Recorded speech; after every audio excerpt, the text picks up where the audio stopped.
I am Cassandra Miller, 32 years old, and until last month I thought being the reliable daughter meant something to my parents. Then came that text, "We want a peaceful Thanksgiving with your sister's family this year.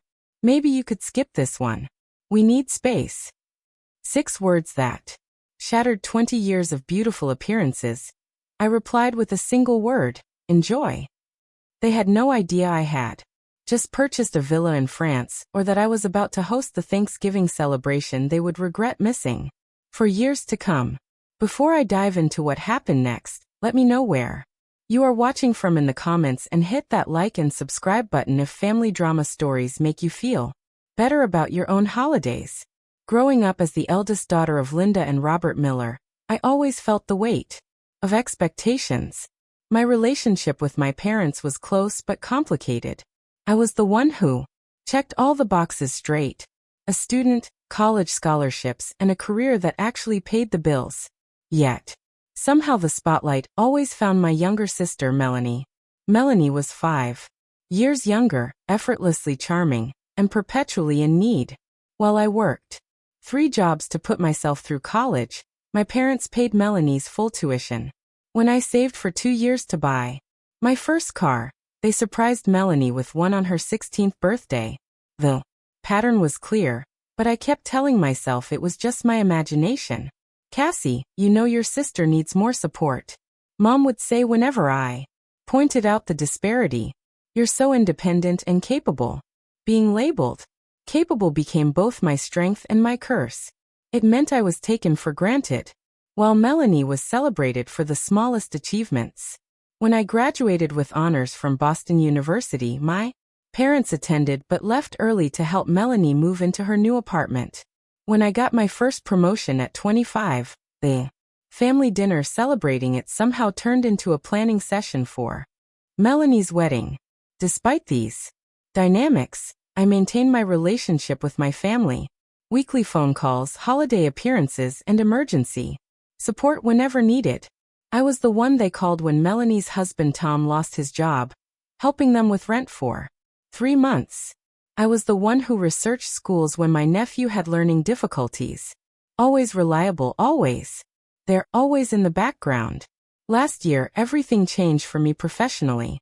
After 10 years at Nexus Technologies, I was promoted to Executive Vice President of Product Development. The position came with stock options, a significant salary increase, and new responsibilities that I had worked tirelessly to earn. For the first time, I felt financially secure enough to indulge a long-held dream: owning a piece of the French countryside I had fallen in love with during a college semester abroad. The villa wasn't an impulse purchase. I had been saving and researching for years, waiting for the right property and the right time. When a 300-year-old stone farmhouse with a small vineyard came on the market in the Door region, I knew it was meant to be me. The closing happened quickly, and by October, I was the proud owner of Villa Cassandra. I hadn't told my family yet, planning to surprise them with photos at Thanksgiving. While my career flourished, Melanie's family continued to struggle. Tom jumped between jobs, never quite finding his footing. They had 2 beautiful children, Emma and Jack, whom my parents doted on as their only grandchildren.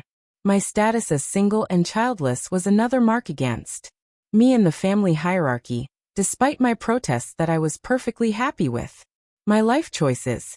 "You just haven't met the right person yet," my mother would say, as if my successful career and fulfilling friendships were just placeholders until the real life of marriage and children began. Beyond my immediate family, I maintained close relationships with my cousins Jordan and Sophia, my mother's brother's children. We had grown up spending summers together at our grandparents' lake house, forming bonds that remained strong into adulthood.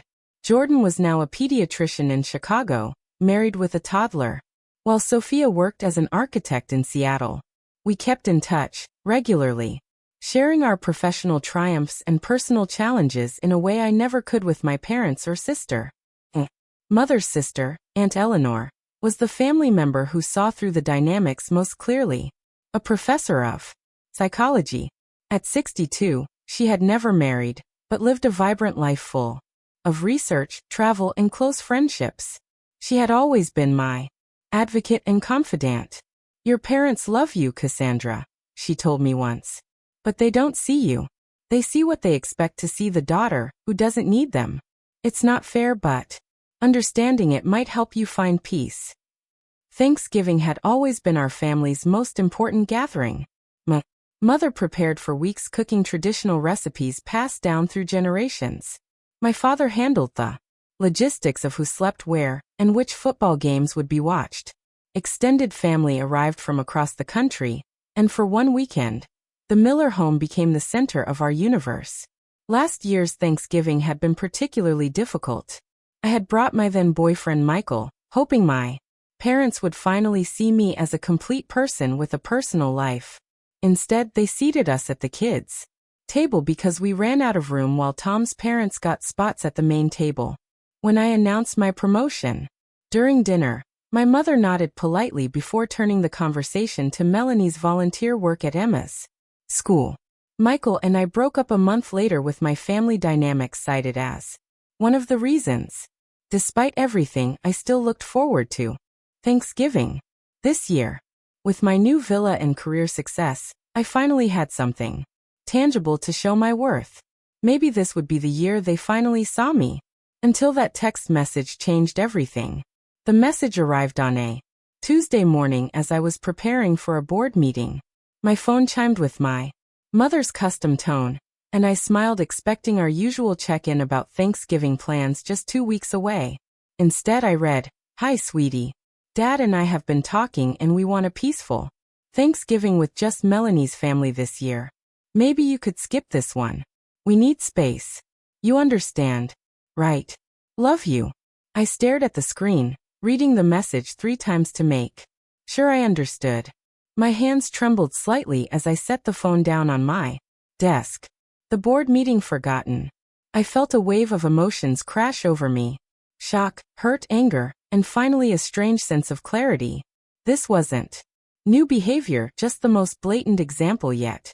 I scrolled back through our text history, seeing the pattern with fresh eyes.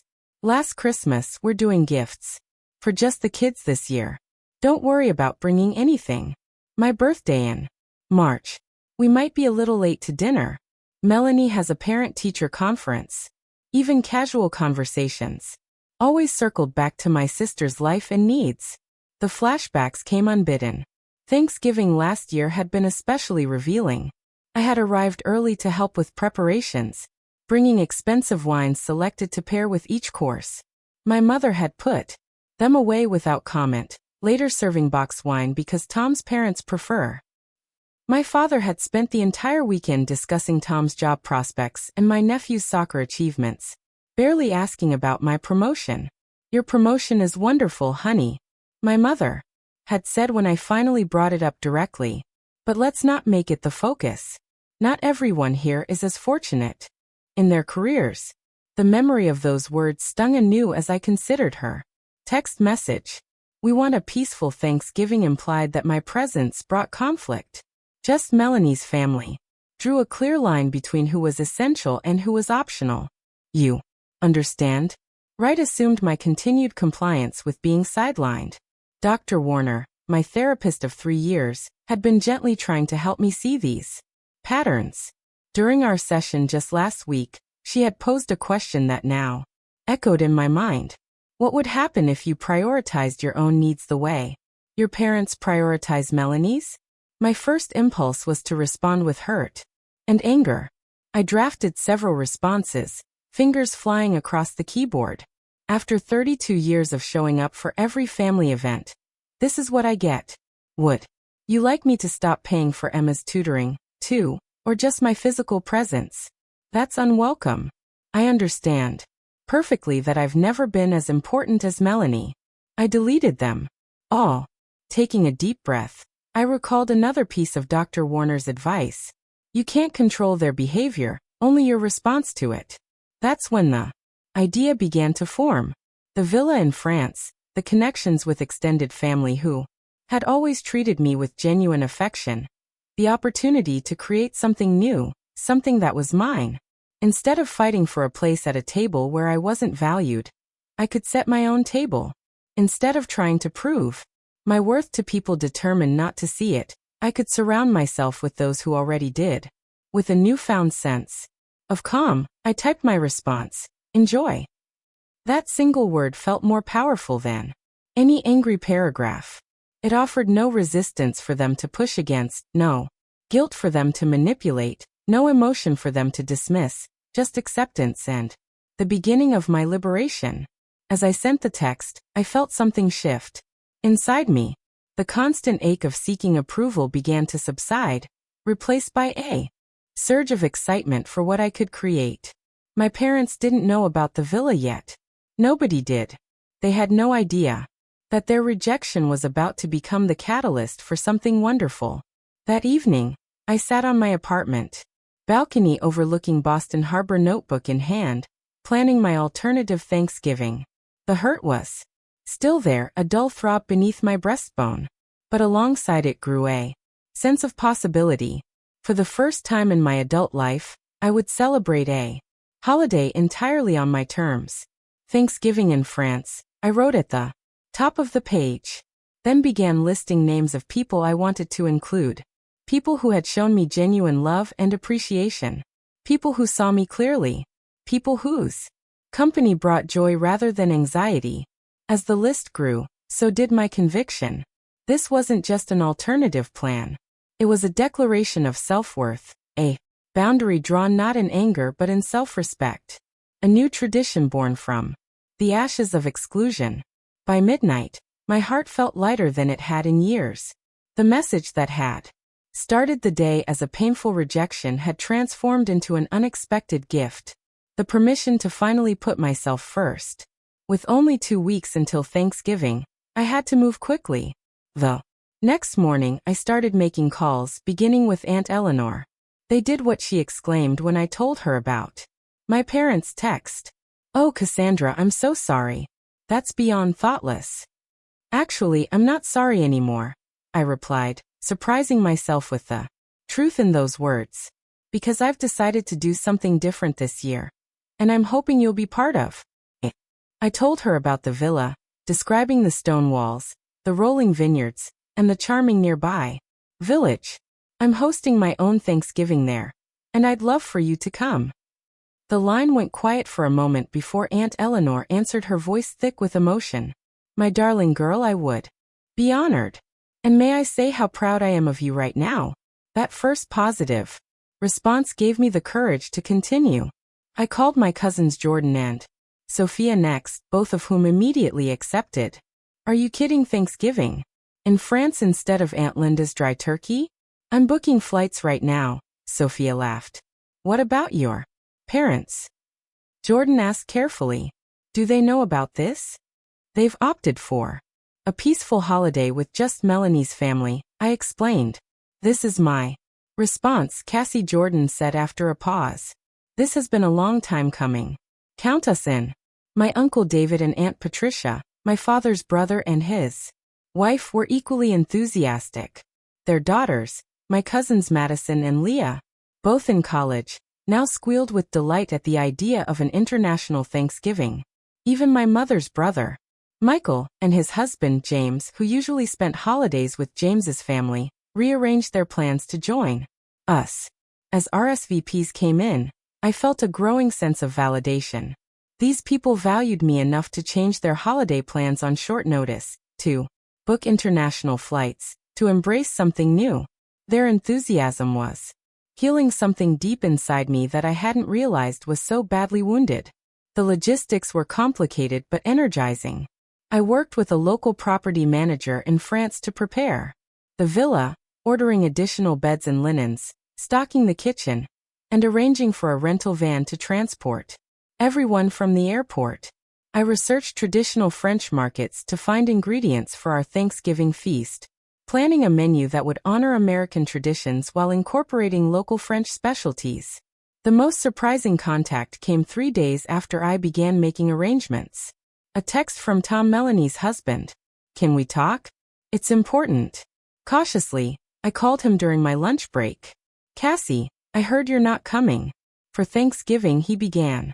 "That's right," I replied neutrally, not explaining further. Look, things are weird right now, he continued. Melanie doesn't know I'm calling you. Your parents told us they suggested you might want to skip this year, but something about it doesn't feel right. I appreciated his careful phrasing. Tom had always been perceptive about the family dynamics, often shooting me sympathetic glances during particularly egregious instances of favoritism. I'm doing something different this year, I said. I bought a villa in France, and I'm hosting Thanksgiving there. The line went silent before Tom burst out, laughing. You're kidding. That's amazing, Cassie. Wait, does anyone else know about this? Most of the extended family will be there, I confirmed. Aunt Eleanor, the cousins, Uncle David's family. Another silence longer this time. Mel and I had a fight with your parents last week, he finally said, about money again. They promised to help with Emma's private school tuition, then pulled back, saying they need to set boundaries. Suddenly, they're all about boundaries.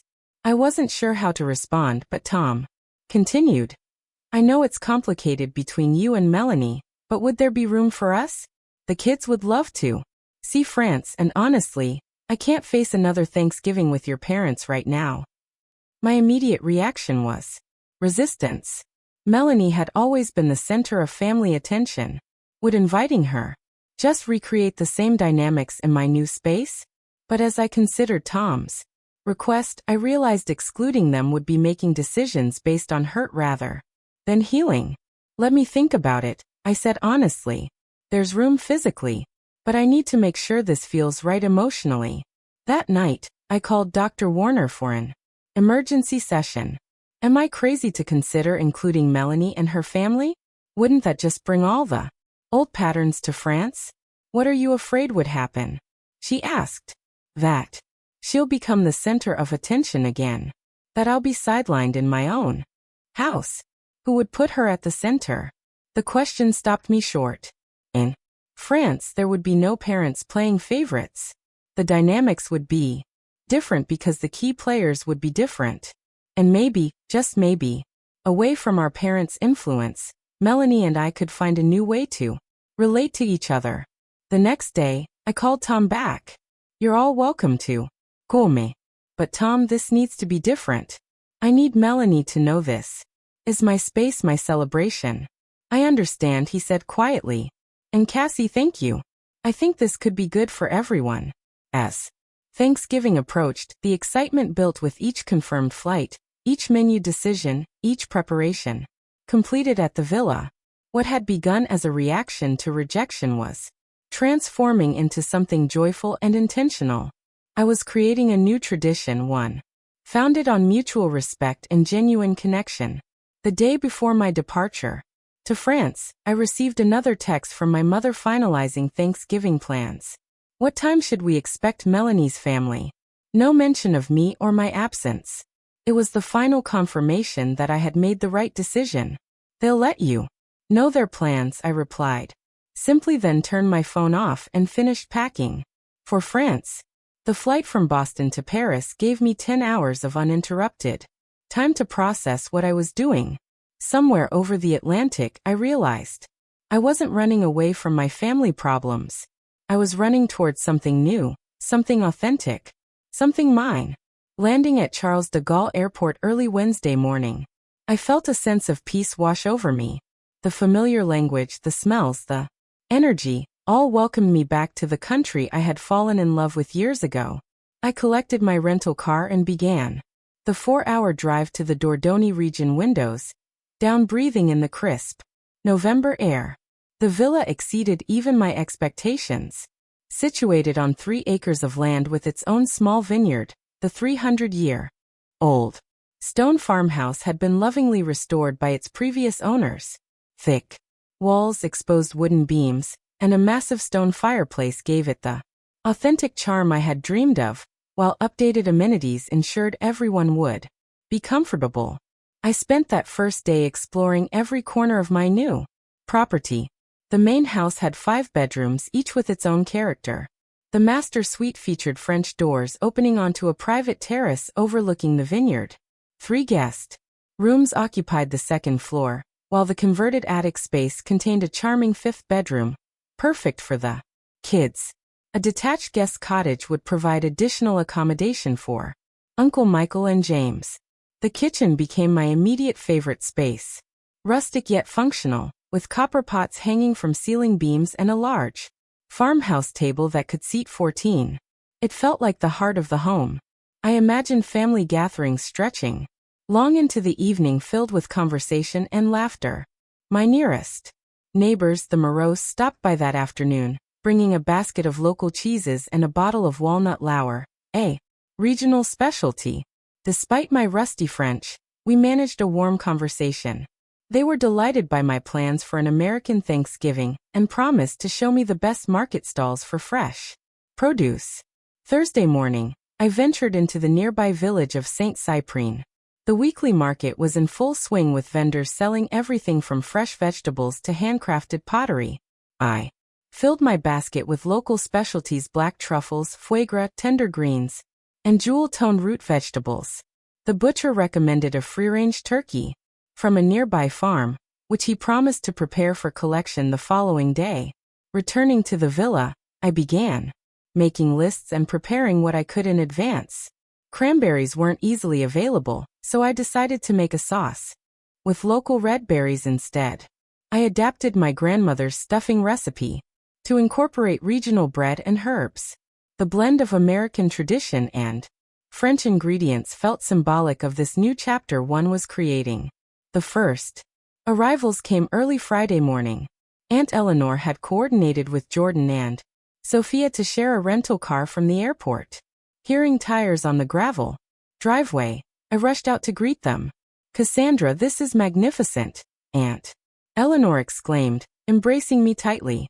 "You've created something truly special here." Jordan and Sophia were equally effusive, exploring the grounds with childlike excitement. "I can't believe you kept this secret," Sophia said, linking her arm through mine. "This is the most beautiful property I've ever seen." Throughout the day, more family members arrived. Uncle David and Aunt Patricia brought Madison and Leah, both of whom immediately claimed the attic bedroom. Uncle Michael and James were the last to arrive before dinner, bringing cases of wine selected by James, a passionate onophile. I had prepared a casual welcome dinner of cocoa vin crusty bread and local cheeses.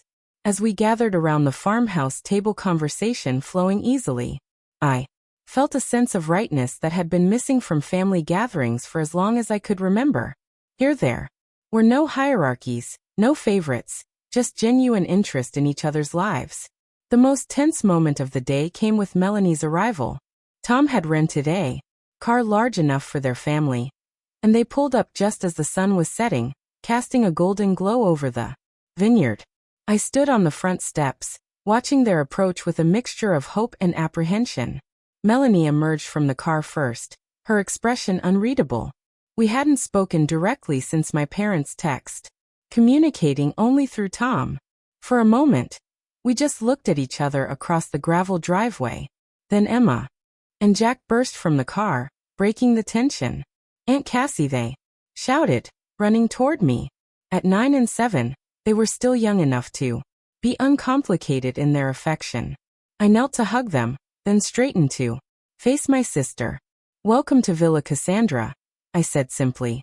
Melanie stepped forward, her eyes taking in the property. "It's beautiful," she said quietly. Then, with visible effort, "Thank you for including us." It wasn't an apology or an acknowledgement of past dynamics, but it was a beginning. I nodded, then turned to help Tom with the luggage. That evening, I gave everyone a tour of the property. The villa came alive with exclamations of delight and the sounds of people choosing rooms and settling in. Emma and Jack were ecstatic about sharing the attic space with their older cousins Madison and Leah, who had promised to teach them card games and help them practice French. We ended the tour in the kitchen, where I had laid out local cheeses, bread, and wine for an impromptu late-night snack. As we gathered around the farmhouse table, Uncle Michael raised his glass. "To Cassandra," he said, "for bringing us together in this beautiful place. I think this might be the start of a new family tradition." As glasses clinked and smiles were exchanged, I caught Melanie watching me with an expression I couldn't quite read. When our eyes met, she didn't look away, but raised her glass slightly in acknowledgement. It was a small gesture, but in that moment, it felt significant. Later, as I prepared for bed in my new room, I realized I hadn't checked my phone all day. When I finally did, there were 3 messages from my mother, all asking about Melanie's travel plans. Not one mentioned me or wondered where I was. The old familiar hurt flickered briefly, but this time it was quickly replaced by something else. Gratitude for the genuine connections I was experiencing with the rest of my family. Setting my phone aside, I stepped onto my terrace and looked out over the moonlight vineyard. Tomorrow would be Thanksgiving, and for the first time I was truly looking forward to it. Thanksgiving morning dawned clear and crisp. I woke early before sunrise and slipped downstairs to start the coffee. Standing in the kitchen doorway, watching the first light touch the vineyard, I felt a profound sense of peace. This place was mine. This day was mine. This celebration would be what I chose to make it. The house gradually came to life around me. Uncle James joined me first, offering to walk to the village bakery for fresh bread and pastries. Aunt Eleanor appeared next, immediately taking charge of breakfast preparations with quiet efficiency. One by one, family members filtered downstairs in pajamas and robes, creating a comfortable, intimate atmosphere I had never experienced at my parents' formal holiday gatherings. After a leisurely breakfast, we divided into teams. Jordan, Sophia, and I would handle the main cooking. Uncle David and Tom took the children to explore the village and pick up last-minute supplies. Aunt Patricia and Melanie worked on setting the long harvest table in the dining room, while Uncle Michael and James arranged a drink station and built a fire in the great stone fireplace. The kitchen became command central, filled with delicious aromas and lively conversation. I showed Jordan and Sophia where I had stored all the ingredients, and we began preparing dishes together. The turkey, collected from the butcher the day before, was seasoned with herbs from the villa's garden. Sophia prepared her famous sweet potato casserole, while Jordan tackled the mashed potatoes and gravy. I can't remember the last time I enjoyed Thanksgiving preparations this much, Sophia commented as she chopped vegetables. Usually it's all stress and walking on eggshells around Aunt Linda's kitchen rules. Remember when she redid your green bean casserole because you used the wrong kind of onions? Jordan laughed. Or when she made that passive-aggressive comment about your store-bought pie crust, I added, joining their laughter. Aunt Ella poked her head in, occasionally offering advice or an extra pair of hands when needed. You're doing beautifully, she assured me during one such visit. This is exactly what Thanksgiving should be: collaboration, not competition. Throughout the morning, my phone remained silent. No texts from my parents asking where I was or why I hadn't responded to their messages. It seemed they had accepted my absence without question, which confirmed once again that I had made the right choice. Around noon, Tom returned with the children, their cheeks flushed from the cold, arms laden with fresh flowers from the village florist and bottles of local cider. Emma and Jack excitedly showed me the French words they had learned from the shopkeepers. Merci, bonjour, s'il vous plaît, Jack recited proudly. And I can count to 10 too. As I praised their new language skills, I noticed Melanie watching from the doorway, her expression softening. It occurred to me that this might be the first time she was seeing me interact with her children without our parents present, without the subtle comparisons and competition they fostered between us. The afternoon progressed in a whirl of activity. The dining table was transformed with linen runners, candles, and flower arrangements. The children created handmade place cards for everyone, decorating them with drawings of turkeys and French flags. Madison and Leah taught Emma and Jack how to fold napkins into elaborate shapes, resulting in a table setting that was both elegant and playfully personal. Around 3 o'clock, as the turkey roasted and side dishes were being finalized, multiple phones around the villa chimed almost simultaneously. I was crimping the edge of a pie crust when Aunt Patricia called from the living room. Cassandra, You might want to see this. I wiped my hands and joined the others who were gathered around. Uncle David's phone. He handed it to me wordlessly. It was a text from my mother. David, are you and Patricia doing something for Thanksgiving? Melanie isn't answering our calls and we're getting worried. We're supposed to be having dinner in an hour. Similar messages had gone to Jordan, Sophia, and Aunt Eleanor. Everyone had received some version of the same question as my parents. Slowly realized that not only was Melanie missing, but apparently the entire extended family had other plans. They still don't know, Sophia said, looking at me. Should we tell them? I considered the question carefully. Part of me wanted them to discover through social media later to feel the full impact of what they had missed. But that approach felt petty, motivated by hurt rather than healing. Let's wait until after dinner, I decided. Today is about us, about this new tradition we're creating. Let's keep it positive. Everyone nodded in agreement, and we returned to our preparations. Melanie remained quiet during this exchange, but as we walked back to the kitchen together, she finally spoke directly to me. I should have told them.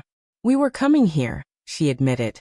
I just couldn't figure out how to explain it without making them feel bad or making myself feel worse. You don't owe them an explanation, I replied. Neither of us do. Melanie looked at me for a long moment. When did you get so strong, Cassie?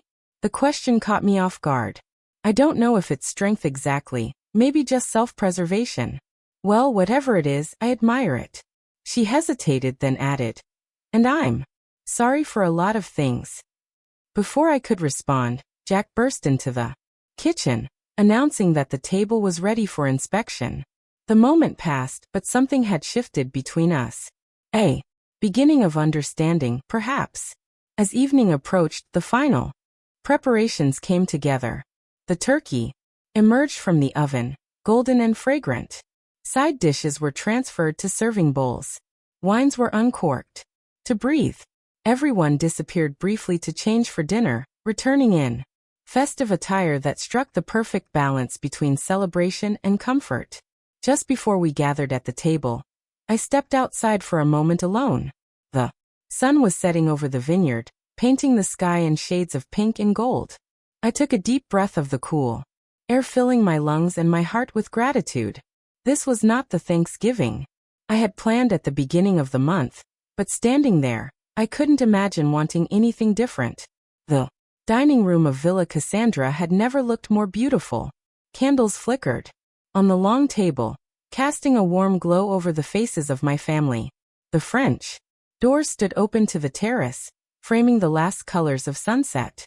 Crystal glasses sparkled, silver serving dishes gleamed, and the room was filled with the mingled aromas of roasted turkey, freshly baked bread, and sweet pies. Cooling in the kitchen.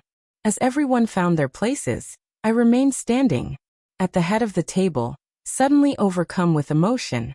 These people had crossed an ocean to be with me, choosing my celebration over the familiar tradition. Looking at their expectant faces, I felt a surge of love and belonging that nearly brought me to tears. Raising my wine glass, I took a moment to compose myself before speaking. Thank you all for being here. A few weeks ago, I never could have imagined this moment, but now I can't imagine being anywhere else. You've helped me create something truly special, and I'm grateful for each of you. Aunt Eleanor stood next, her glass raised to Cassandra, who has not only opened her beautiful home to us, but has reminded us what family should truly be about: unconditional love and genuine support. I've watched you grow into an exceptional woman, my dear, and I couldn't be prouder of the strength and grace you've shown. Her words touched something deep inside me, a place starved for the very validation my parents had always withheld. To be seen, to be acknowledged, to be celebrated for who I was rather than what I could provide. It was healing in ways I hadn't known I needed. The meal progressed with an ease and joy I had never experienced.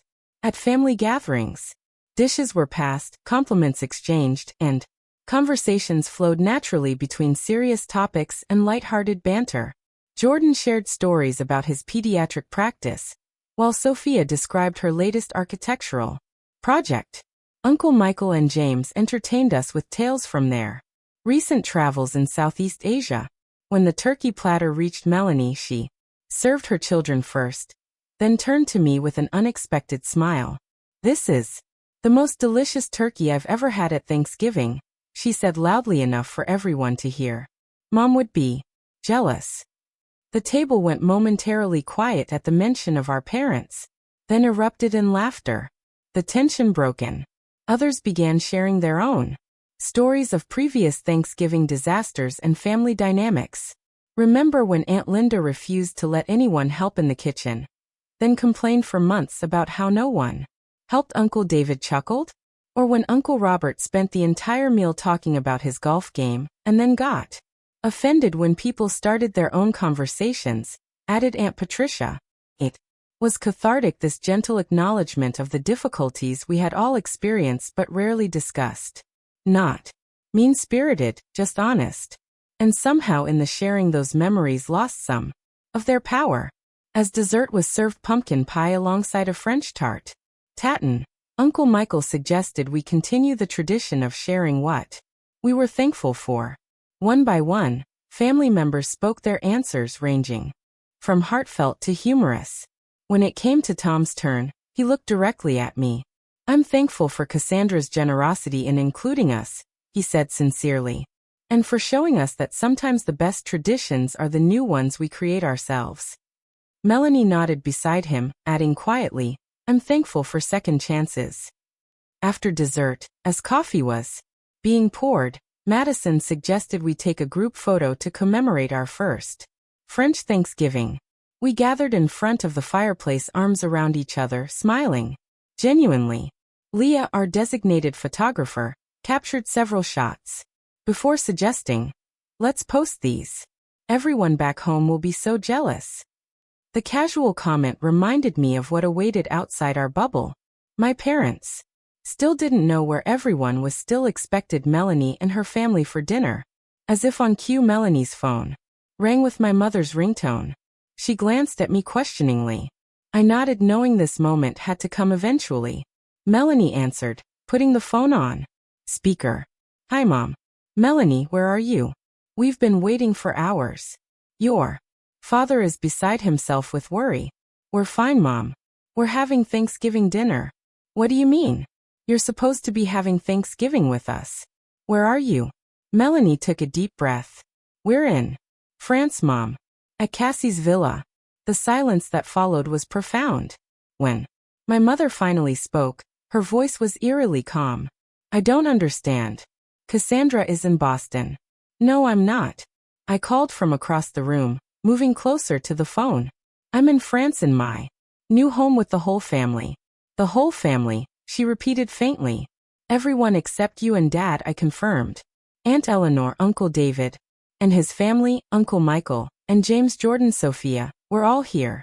Another long silence followed. I could almost hear her mind working, trying to process this information that so completely upended her understanding of the situation.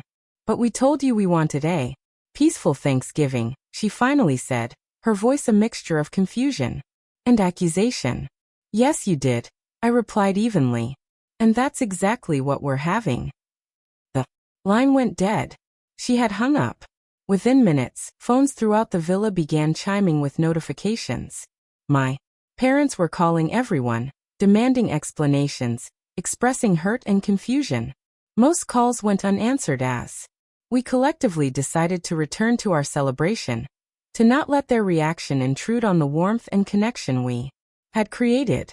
Later, as family members dispersed to various corners of the villa for quiet conversations or games, Leah approached to show me the photos she had posted. They were beautiful captures of our gathering, the elegant table, the joyful faces, the vine-covered stone walls of the villa visible through the French doors. She had captioned it simply, "Best Thanksgiving ever. Number French villa life. Number new traditions." The comments were already accumulating, friends and acquaintances expressing admiration and envy. But the one that caught my eye was from my high school friend Alicia. "Does Your mom know you're all there without them? Bold move, Cassie. It was happening. The carefully constructed narrative my parents had maintained for years that we were a close, happy family with them at the center was being challenged publicly. Their social circle would see that their entire extended family had chosen to be with me instead. Are you okay? Aunt Eleanor asked, finding me alone on the terrace a while later. I am, I replied, realizing with surprise that it was true. It's strange. I thought I'd feel vindicated or triumphant, but mostly I just feel peaceful. She nodded, wrapping a shawl around her shoulders against the evening chill. That's how you know this was the right choice. Decisions made from spite bring satisfaction, but never peace. As the evening progressed, the atmosphere remained warm and festive despite the brief interruption. Jordan and Sophia organized an impromptu dance party in the living room, teaching the children the moves to songs from our own childhood. Uncle Michael and James engaged Tom in a spirited debate about wine regions. Aunt Patricia and Uncle David cuddled on the sofa, looking more relaxed than I had seen them in years. Around 11, as the party was winding down, my phone rang. It was my father. With a deep breath, I stepped outside to take the call. Where is everyone? He demanded without preamble. Your mother is in tears. I told you, Dad. We're in France at my villa. You're what? Since when do you have a villa? Since last month. It would have been nice if either of you had been interested enough in my life to know that. The silence that followed told me the barb had hit home. Why would you do this, Cassandra? He finally asked, his tone softening from anger to genuine confusion. Why take everyone away for Thanksgiving? You told me to skip it, I reminded him. You said you wanted space. I gave you exactly what you asked for. We didn't mean for you to take the entire family to another continent. What did you expect me to do, Dad? Sit alone in my apartment eating microwave turkey while you had your peaceful dinner with the family members you actually wanted? There? His sigh was heavy with the first hints of recognition. It wasn't like that. It was exactly like that, I replied, my voice steady. And it's been like that for as long as I can remember. Before he could respond, I added, I need to get back to my guests now. We can talk tomorrow if you want. As I ended the call and rejoined the gathering inside, I realized something important had shifted. For the first time, I had spoken my truth without anger or accusation, just simple, calm honesty. And for the first time, my father might have actually heard me.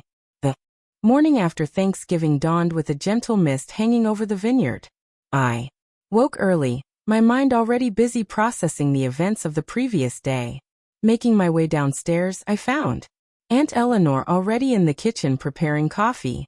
Couldn't sleep, she asked, sliding a mug toward me. Too much thinking, I admitted. Mom and Dad have been calling all night. I finally turned my phone off. She nodded sympathetically. You'll have to talk to them eventually. I know, just not sure what to say.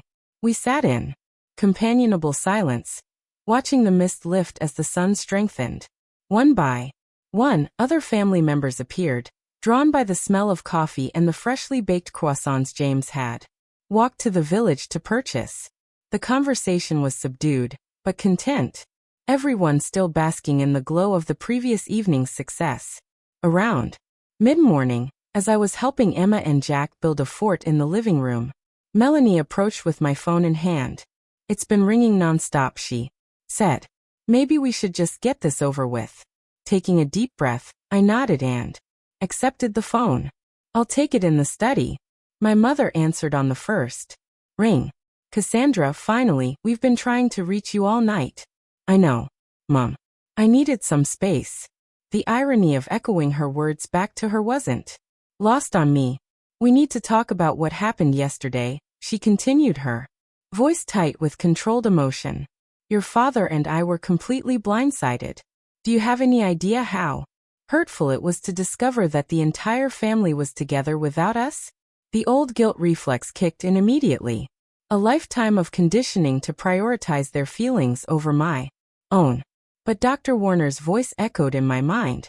Your feelings are just as valid as theirs. Do you have any idea how hurtful it was to be told not to come to Thanksgiving? I countered quietly. To be excluded from my own family gathering. That's not what we meant. What did you mean then? Skip this one. We need space. Those were your exact words. We just wanted a quiet holiday with Melanie's family. You know how stressful the big gatherings can be. They're only stressful because you make them that way, Mom. And they're only big because you invite all of Dad's work colleagues, but somehow couldn't find room for me at the main table last year. Her sharp intake of breath told me she remembered. That slight, though she had dismissed my feelings about it at the time. That's not fair, she protested weakly. None of this has been fair, I replied. For years, I've watched you prioritize Melanie, make excuses for her, celebrate her smallest achievements while barely acknowledging mine. I've accepted the leftovers of your attention and convinced myself it was enough because that's what good daughters do, right? They don't complain. They don't make waves. They just keep showing up and hoping that someday they'll be seen. The words poured out years of unspoken hurt, finally finding voice not in anger but in simple calm truth. When I finished, the line was so quiet. I thought she might have hung up. Mom, I'm here. She said, her voice small. I don't know what to say. You don't have to say anything right now. Just listen. Before she could respond, there was a commotion on her end of the line, and my father's voice came through. Cassandra, it's Dad. Put Melanie on, please. We need to speak with her. Of course. Even now they were looking past me to Melanie. She's not available right now, I said, a renewed determination straightening my spine. But I am. I'm right here trying to have an honest conversation with you both about some very painful dynamics in our family. This isn't the time. When is the time, Dad? Because for 32 years it's never been the right time to discuss how you and Mom have made me feel invisible. That's ridiculous. We've always supported you. Have you? When was the last time you asked about my work, my friends, my dreams? When was the last time you celebrated my achievements without immediately changing the subject to Melanie's life? His silence was telling. I don't need you to answer right now, I continued, my voice softening. I just need you to think about it. Really think about it. The study door opened and Melanie slipped in, questioning me with her eyes. I nodded, putting the phone on speaker. Mom, Dad, it's Melanie. I'm here with Cassie. Melanie, thank goodness. Are you all right? When are you coming home? My mother's voice immediately brightened. Melanie looked at me steadily as she replied, we're staying through the weekend as planned. And Mom, you need to listen to what Cassie's saying. She's right. What do you mean she's right? My father's defensive tone returned about how you treat her compared to me. Melanie clarified. Ava. Seen it too for years. I just never said anything because she hesitated because it benefited me, I guess, and that wasn't fair. The silence that followed her admission was profound. I reached across the desk to squeeze her hand, overwhelmed by her unexpected support. I don't understand. What's happening? My mother finally said, her voice trembling. We've always tried to be good parents. We love you both. I know you do, I acknowledged. But love without respect or recognition isn't enough. And that's what I've been missing. Your respect for my choices. Your recognition of my worth outside of what I can do for the family. What do you want from us? My father asked, his usual confidence noticeably absent. I want you to really see me, I answered simply. Not as an extension of yourselves, not as Melanie's sister, not as the reliable one who will always be there no matter how you treat her. Just me, Cassandra, with my own life and needs and feelings. Another long pause followed before my mother spoke. Again, her voice small but steady. We can try. I'm not sure we know how, but we can try. It wasn't a complete acknowledgement of everything I'd said, but it was a beginning, more than I had honestly expected. That's all I'm asking, I said. And if you're willing to try, you're welcome to join us next year here at the villa. Next year, my father questioned. Yes, this is going to be our new Tradition. Thanksgiving er Villa Cassandra. After we ended the call, Melanie and I sat in silence for a moment, processing what had just happened. Finally, she spoke. I'm sorry, Cassie, for not speaking up before, for accepting their favoritism all these years. It's not your fault, I told her honestly. They set the dynamic. We just played the roles we were given. Still, I want things to be different between us. Going forward, I'd like that too. The remainder of the weekend passed in a blur of sightseeing, shared meals, and genuine connection. We explored the local village, visited nearby castles, and spent evenings around the fire, playing games and sharing stories. With each passing day, I felt myself relaxing more fully into this new reality. One where I was valued, where my home was, the gathering place where family meant mutual support rather than obligation. By Sunday, as family members began departing for their flights home, the villa felt imbued with new memories and possibilities. Hugs were longer promises to return more sincere. Even Melanie's goodbye felt different, a genuine warmth replacing our usual polite distance. Thank you, she whispered as we embraced, for including us, even when you had every reason not to. That's what family should do, I replied, realizing as I said it, that I finally understood what that meant. In the months that followed, small but significant changes emerged in my relationship with my parents. Our weekly calls became more balanced with questions about my life given equal time. When I shared news about a major client signing at work, they listened with genuine interest rather than immediately changing the subject. It wasn't perfect. Decades of patterns couldn't be erased overnight, but it was progress. As the next Thanksgiving approached, planning began early. My parents accepted the invitation to Villa Cassandra with a humility that would have been unimaginable a year earlier. The guest list expanded to include close friends as well as family, creating a gathering that was both intimate and vibrant. And when my mother arrived at the villa, her first words to me were not about the journey or the accommodations, but a simple acknowledgement that had been 33 years in the making. This is extraordinary, Cassandra. You've created something beautiful here. I'm so proud of you. Standing in my own home, surrounded by people who truly saw me, I felt a peace I had searched for my entire adult life. The journey hadn't been easy, and there would always be challenges in navigating family dynamics. But I had found my voice, drawn my boundaries, and created a space where I could be fully myself. Sometimes the greatest act of love is not accommodation but truth. Sometimes the most powerful response to rejection is not anger but creation.